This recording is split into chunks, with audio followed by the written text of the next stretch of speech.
欢迎观看老爸的时光。今天做一个酸奶杯子蛋糕，这款蛋糕用了一个小方法，烤出来特别的松软，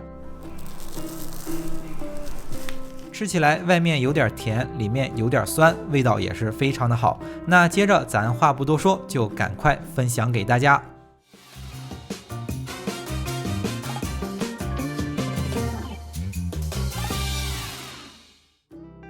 首先准备200克特别粘稠的酸奶，建议用无糖或不是很甜的。接着取过来3个中等大小的鸡蛋，预计每个在60克左右。然后把蛋清和蛋黄分离，蛋黄放在酸奶里，蛋清放在一个稍微大一点的碗中。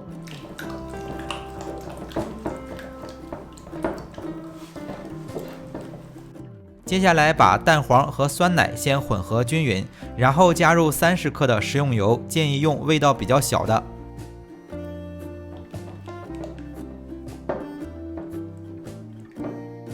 简单的把材料混合均匀1分钟左右吧，再加入40克的低筋粉，如果低筋粉有小硬块，记得过筛一下。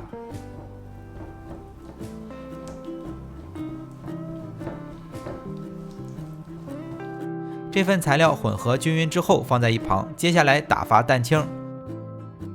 取来60克的白砂糖，先加入大约30克，再加入少许的塔塔粉约1克，几滴白醋或柠檬汁也能代替。最后加入少许的盐，一点就行，不超过1克。取来打蛋器，先开低速，防止材料飞溅，然后开高速持续打发。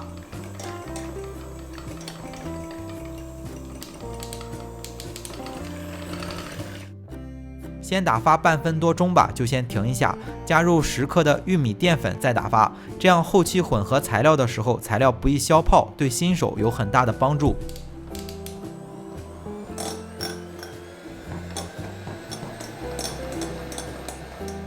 接下来再持续打发1分半左右，共计2分多钟就能打发好，打发到中性发泡，打蛋器拿出来，打蛋头上带有这种弯钩状就行了。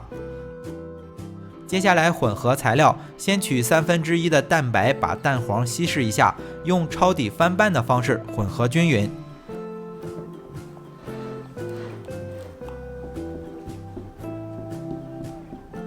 然后把2份材料混合在一起，同样用抄底翻拌的方式混合均匀，速度稍微快一点。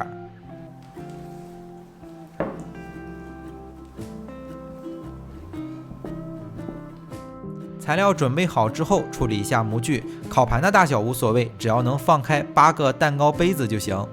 这个杯子就像我们平时喝水的普通纸杯，几乎是一样大的，高的话是8公分。首先用普通的食用油把杯子里面均匀的涂上一层，一般的情况下都是用黄油，但是黄油烤出来有一点发黄。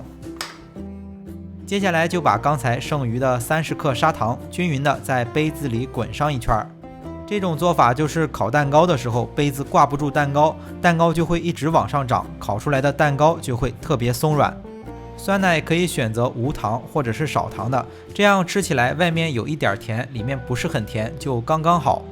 还有一点小细节就是，如果家里有比较细的幼砂糖最好，幼砂糖颗粒比较小，还能进一步降低甜度，而且烤出来也不发黄。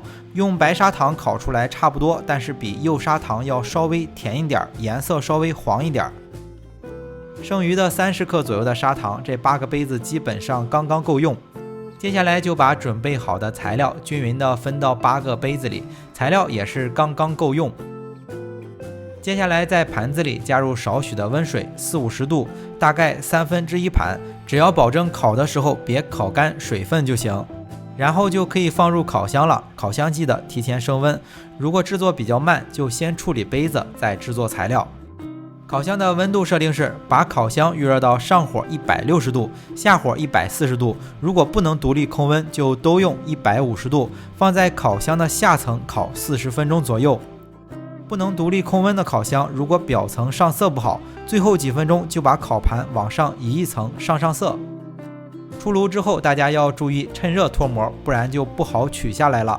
这种方法制作的蛋糕会长得特别高，烤好之后特别的松软，放在冰箱里冷藏一会儿，吃的时候淋上少许的果酱，就是一款很不错的甜品了。